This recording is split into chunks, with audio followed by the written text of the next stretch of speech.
Iya, sudah ada beberapa kertas pertanyaan dan beberapa lagi masih sibuk menulis pertanyaan. Di samping akhwat yang tidak kelihatan karena akhwat makhluk gaib di sini, juga sedang menulis melalui SMS dan SMS-nya sedang dituliskan. 1.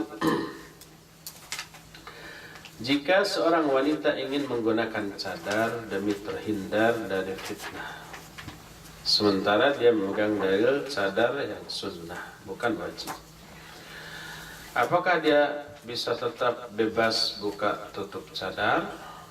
Atau adakah kaidah yang perlu diperhatikan terkait cadar? Bagus pertanyaan. Barakallahu fiik. Hukum cadar diikhtilafkan oleh para ulama, tapi ikhtilafnya antara wajib dan sunnah.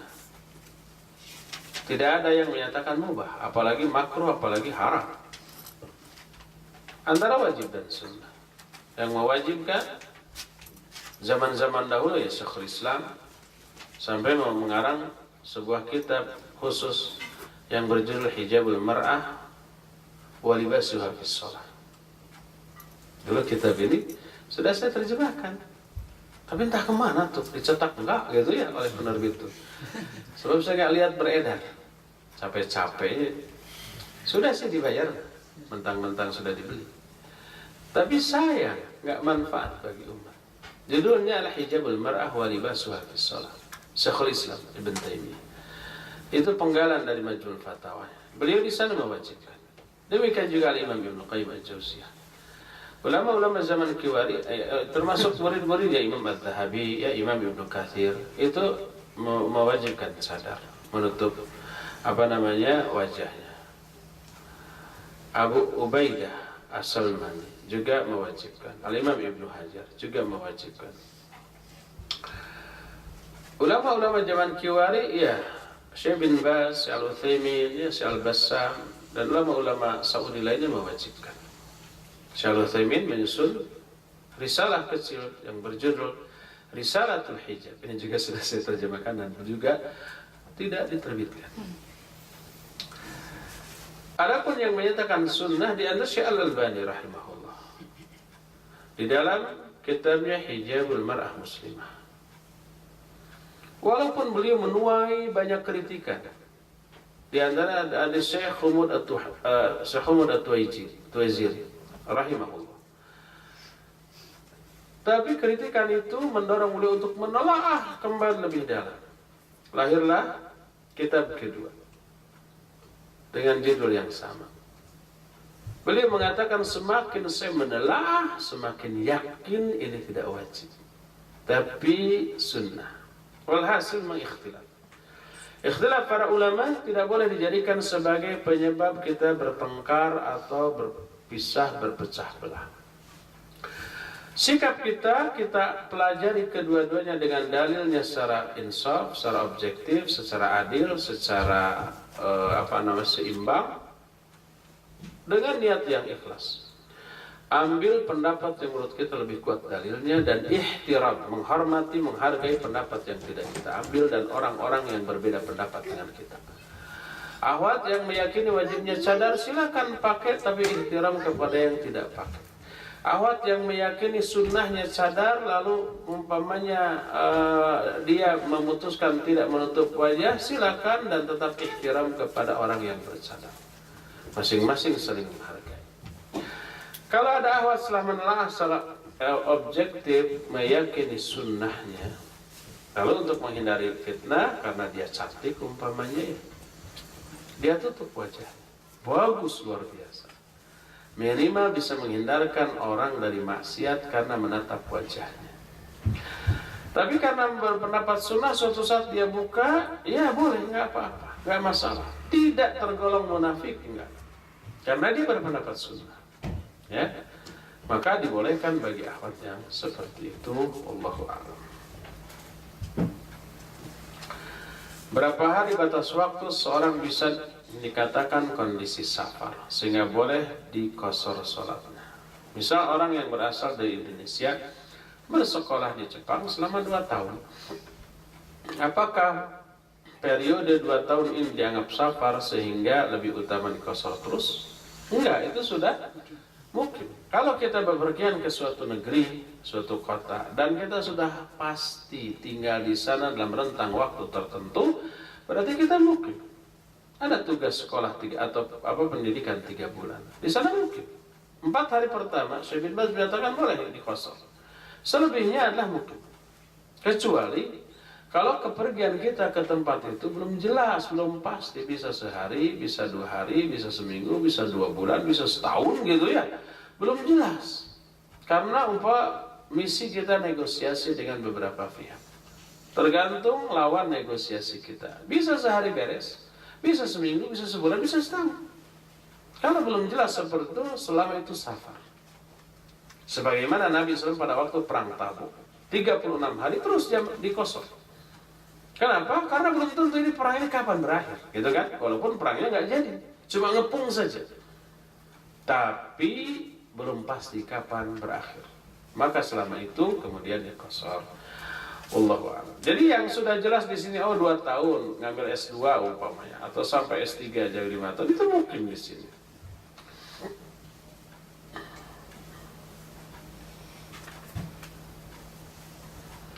Adakah kewajiban kita untuk berhijrah dari negara kafir ke negara muslim? Kemarin sudah ya. Lalu bagaimana dengan para suami kami mencari ma'isyah di sini, berarti ahwat, yang tidak memungkinkan untuk hijrah ke negeri lain? Oh, ya bisa tuh. Emang kerja dapat duit cuma di sini gitu? Saya aja di Indonesia bisa hidup dengan gemuk begini. Lebih gemuk saya daripada orang-orang yang ada di sini. So, mana yang paling gemuk? Bandingkan dengan segemuk saya. Tapi bukan berarti lebih gede duitnya, tapi karena berkaitan dengan pola hidup dan pola makan. Saya lihat di sini makannya lebih gede daripada saya, tapi kok lebih kurus ya. Mungkin lebih mobile ya daripada saya. Kalau saya kan duduk di rumah, duduk di jalan, duduk di tempat ngaji, duduk, jarang gerak, makanya buncit. Kalau antum kan mobilitasnya tinggi, kemana-mana ya panas, jalan kaki, naik kereta, di kereta juga bergantung gitu kan, kadang-kadang nggak duduk. Di bis juga begitu. Jadi hasil makannya terkuras lagi. Kalau saya hasil makan karena duduk tersimpan. Makanya seperti ini. Yang bagaimana suami kami mencari ma'isyah yang tidak mungkin untuk hijrah ke negeri lain karena sulitnya syarat-syarat untuk pindah dari satu negara ke negara lain saat ini. Mohon nasihat. Di mana ada kemauan, di sana ada jalan. Menjadda wajada, asal yang tangtu parang. Itu sama arti. Di mana ada kemauan, di sana ada jalan. Saya banyak menemukan orang Indonesia di berbagai negara. Mereka sudah pindah puluhan kali. Saya pernah di negeri Arab. Setelah mentok, saya pindah ke negeri lain. Mentok lagi ke negeri lain. Mudah kok. Mungkin orang Jepang. Apa? Orang Jepang. Suaminya orang Jepang. Oh, suaminya orang Jepang. Ya sama. Bisa pindah ke Indonesia, orang Jepang di Indonesia mungkin lebih dihargai. Oh, ini orang luar negeri loh, lulusan Jepang yang lebih maju dari kita, gitu ya. Tahu nggak beberapa kira-kira kurang dari setahun yang lalu, pilot Garuda protes. Ya, karena apa? Ada calon-calon pilot baru dari Eropa, dididik oleh pilot-pilot senior yang sudah ada di Indonesia. Begitu diangkat, gajinya lebih gede. Ya, protes itu pilot Garuda. Kok ini murid kami baru masih hijau, masih dilatih oleh kami, tapi baru masuk kok sudah lebih tinggi daripada kami. Padahal kemampuannya jauh di bawah kami kok yang ngajar, gitu kan? Saya ngobrol itu dengan salah satu pilot Garuda begitu. Karena unsur apa mereka lebih tinggi gaji? Karena unsur luar negerinya, gitu. Berasal di negara yang dianggap lebih maju dari Indonesia, termasuk Jepang yang lebih maju dianggap. Produk Jepang Jepang menguasai pasar Indonesia, apapun bentuknya, mobil, kemudian elektronik, ya, HP, kemudian motor, ya, TV, itu elektronik semuanya. Raja Jepang itu di Indonesia itu menguasai semuanya. Makanya saya yakin kalau ada orang Jepang, apalagi bertitel, berkemampuan, pindah ke Indonesia, ngelamar, berebut dengan salary yang tinggi. Insya Allah Allah mudahkan ya, insya Allah.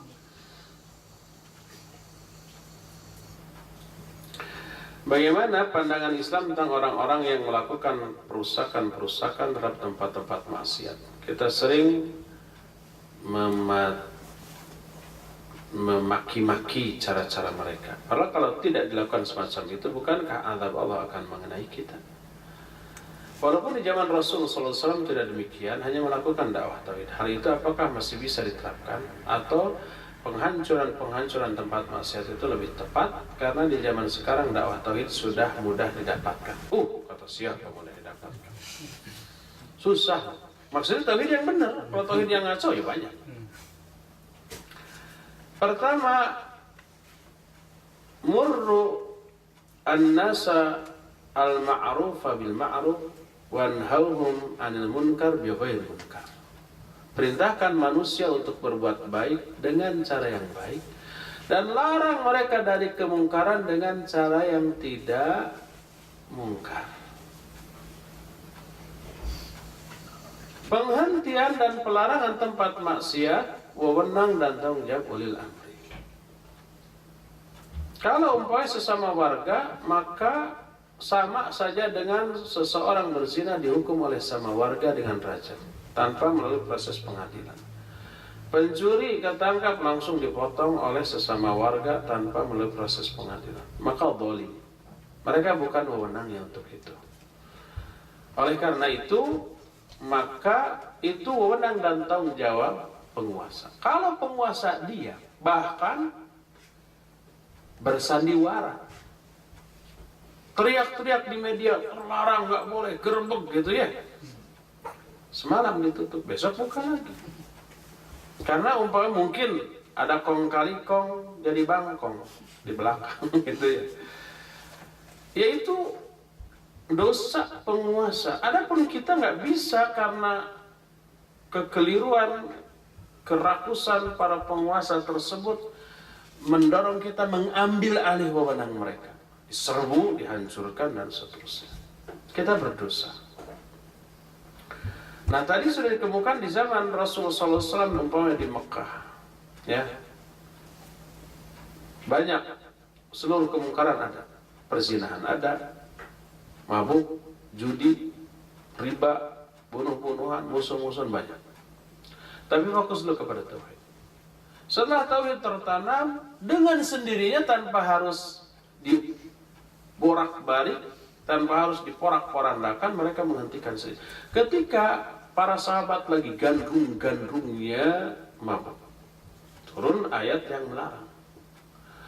Maka begitu menyebar, langsung seluruh minuman keras itu ditumpah-tumpahkan ke jalan. Sampai seluruh jalan, seluruh Madinah bau alkohol saat itu. Bayangkan lagi puncak-puncaknya ketagihan, kecanduan minuman keras, turun ayat langsung tertumpah karena tauhid itu.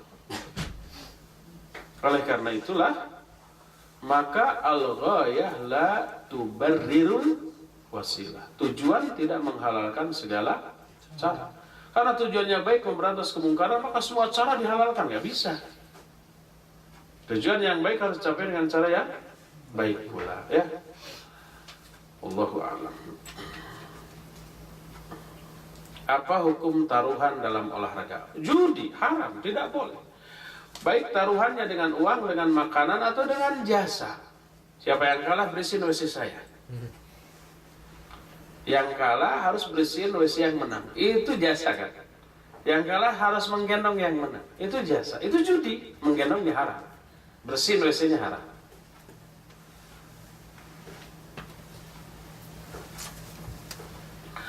Apa batasan aurat wanita depan wanita muslim yang bukan mahram? Di depan wanita muslim yang bukan mahram.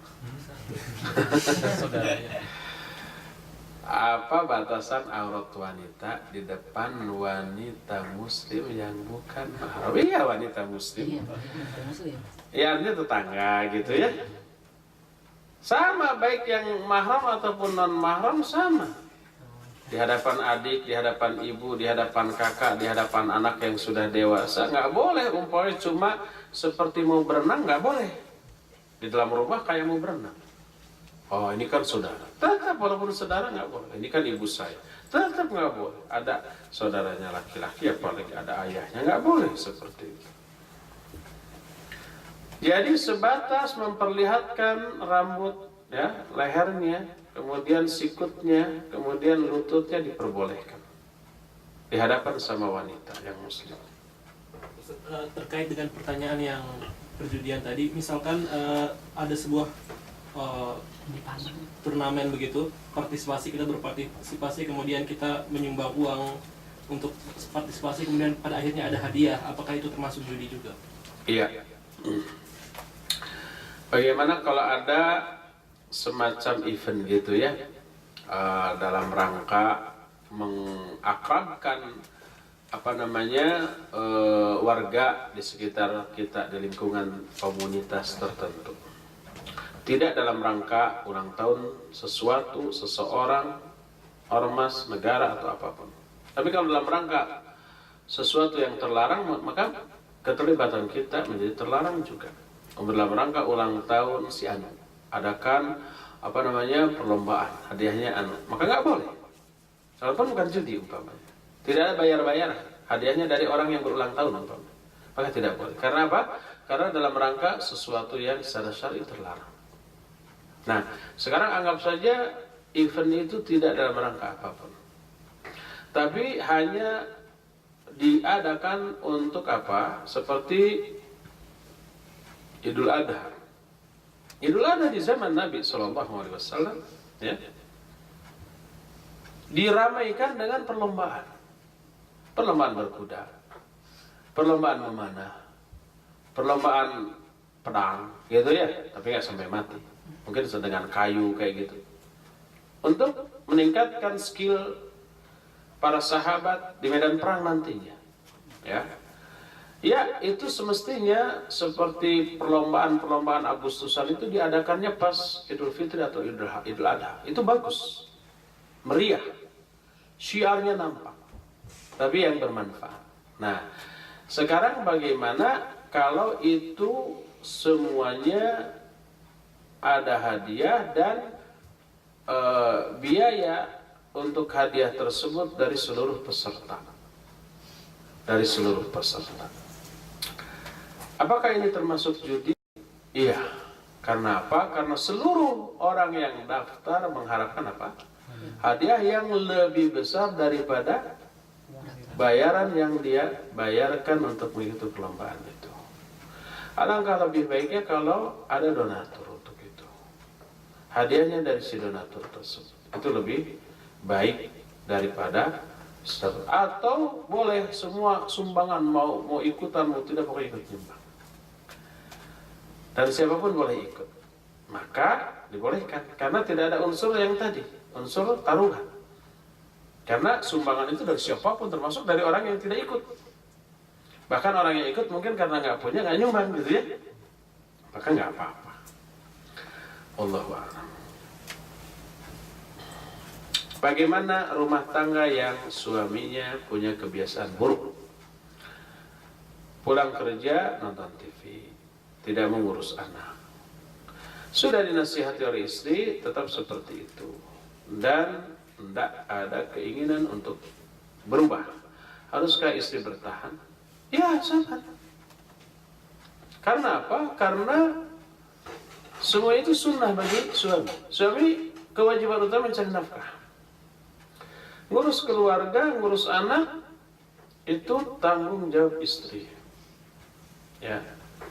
Kenapa dalam waktu-waktu senggang atau libur suami tidak mau membantu?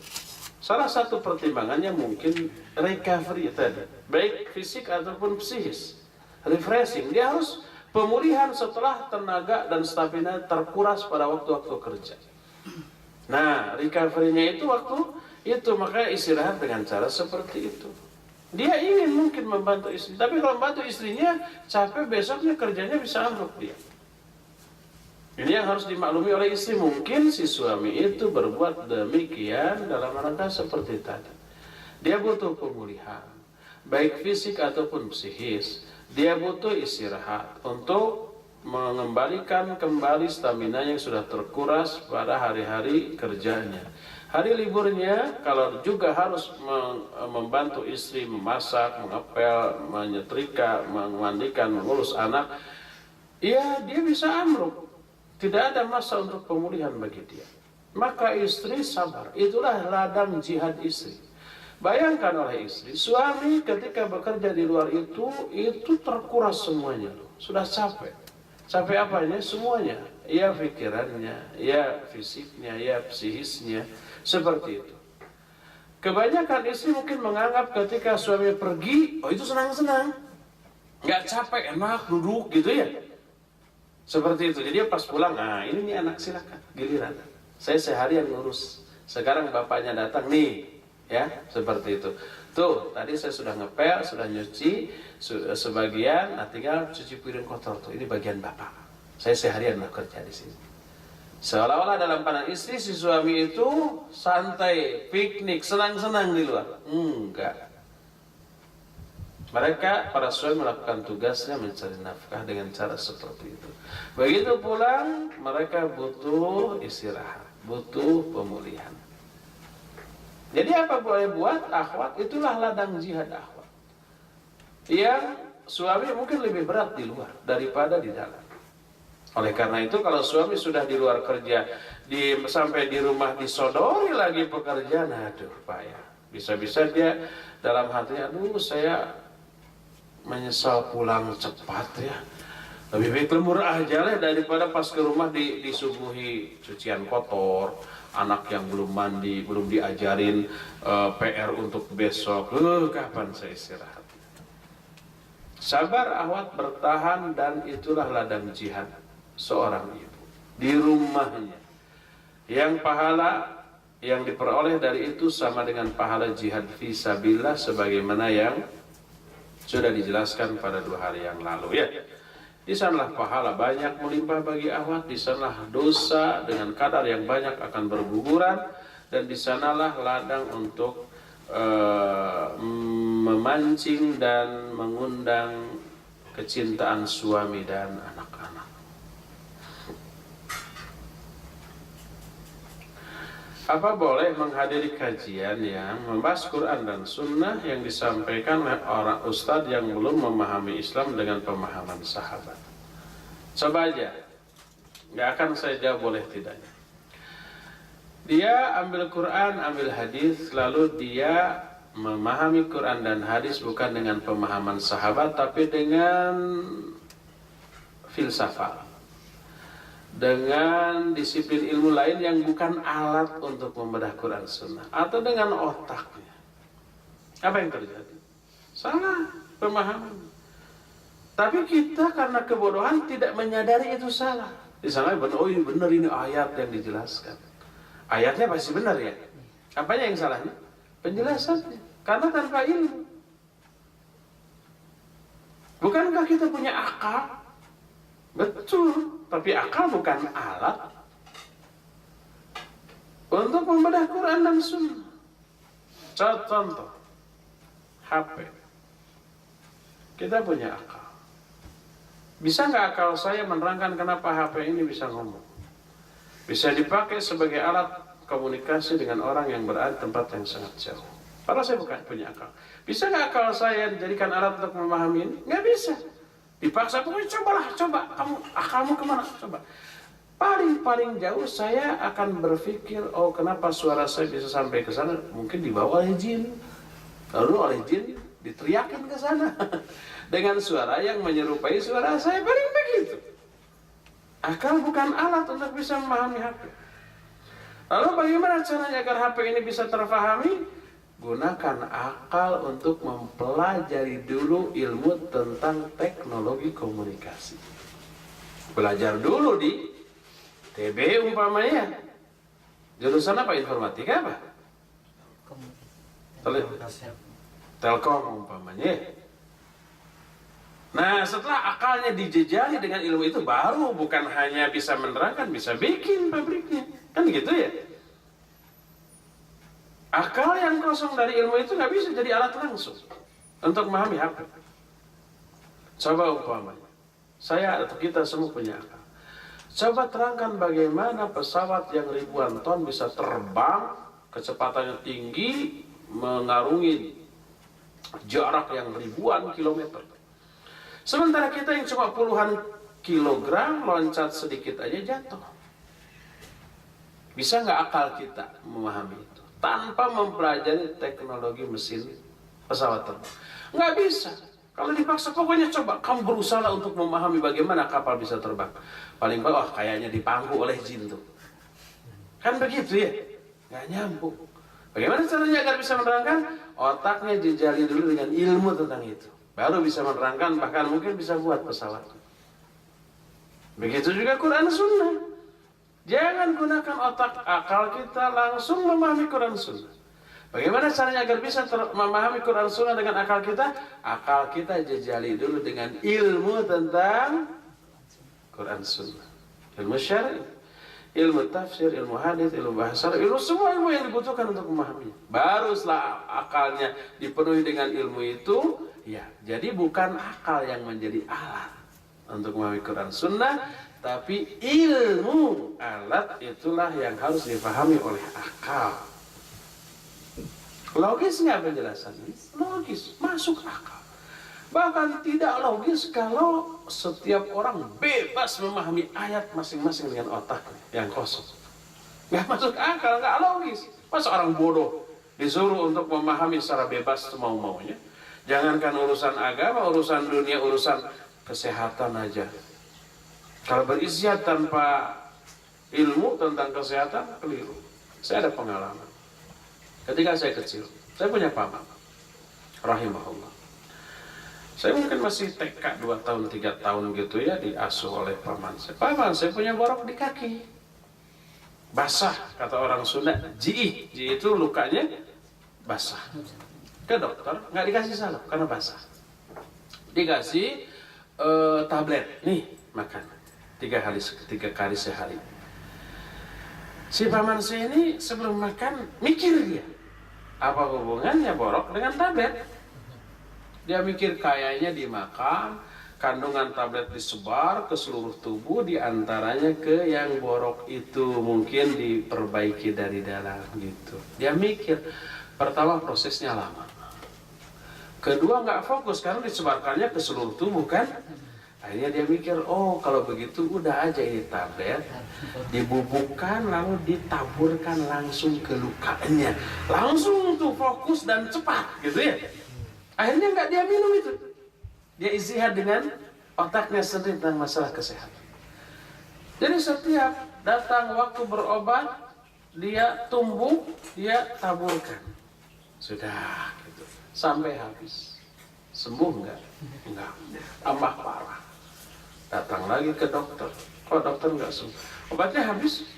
Habis. Dosisnya benar enggak 3 kali sehari? Iya betul, tapi dok enggak saya minum. Loh, gimana? Ditaburkan saya hancur. Dasar bodoh. Loh, kan itu langsung. Ya bukan begitu. Tak ada kerja obat itu bukan. Coba, ya. Seperti logis enggak? Seperti logis menurut orang bodoh. Kalau nggak memahami cara kerja obat, cara kerja tubuh di dalam memproses obat yang ditelan kepada luka tersebut, ya jangan istihad dengan kebodohan. Untuk bisa memahami itu sekolah dulu loh 6 tahun. 4 tahunnya teori, 2 tahunnya praktek koas dengan bimbingan dokter yang sudah berpengalaman gitu kan. Ini nggak belajar nggak apa, SD pun nggak tamat, langsung istihad dengan obat. Ya ngaco. Itu urusan dunia. Apalagi urusan akhirat, urusan akal. Jangan coba-coba ijtihad dengan diri sendiri, dengan otaknya, dengan kebodohannya. Ya. Jadi kalau orang ustadz menjelaskan Quran Sunnah tanpa ngerti bahasa Arab, tanpa ngerti ilmu tafsir, tanpa merujuk kepada para sahabat, dijamin penjelasannya keliru dan salah karena dengan kebodohannya. Coba yang keliru yang begitu kita ikuti, apa yang terjadi? Ikut terbawa keliru dan salah. Simpulkan sendiri ya. Terakhir, sudah jam 12 lebih.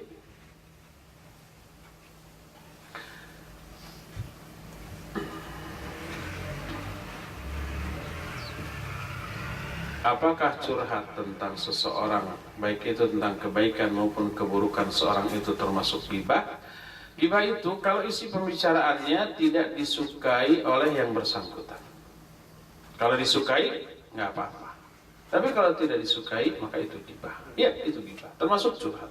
Nah, cuma, apakah itu ghibah dibolehkan atau tidak? Tergantung. Kalau curhatnya dalam rangka mencari solusi dari masalah yang sedang dihadapi, dan ke orang yang tepat, yang memang bisa memberi solusi, itu dibolehkan. Sebagaimana Hindun berkata, ya Rasulullah, suami saya Abu Sufyan pelit. Kalau nggak saya ambil, dia nggak ngasih. Boleh nggak saya ambil uang tanpa seizin? Itu ghibah bukan? Ghibah. Tapi dilakukan dalam rangka meminta fatwa boleh tidaknya tentang apa yang dia lakukan. Kata Nabi SAW boleh. Dan Nabi tidak melarang. Kamu ghibah, ayo tobat. Enggak begitu. Jadi berghibah dalam rangka meminta fatwa, meminta solusi dari masalah yang sedang dihadapi dibolehkan. Adapun sekedar curhat ke orang yang tidak tepat, ya, bahkan hanya memanas-manasi suami saya itu ya, begini. Kata setelah, wah yang begitu hajar aja. Itu haram, itu ghibah yang terlarang, karena tidak dilakukan ke orang yang tepat dan tidak dilakukan dalam rangka memperoleh solusi dari masalah yang sedang dihadapi. Cukup sampai di sini, sudah datang waktu zuhur. Insyaallah kita akan masuk lagi 1,5 jam kemudian.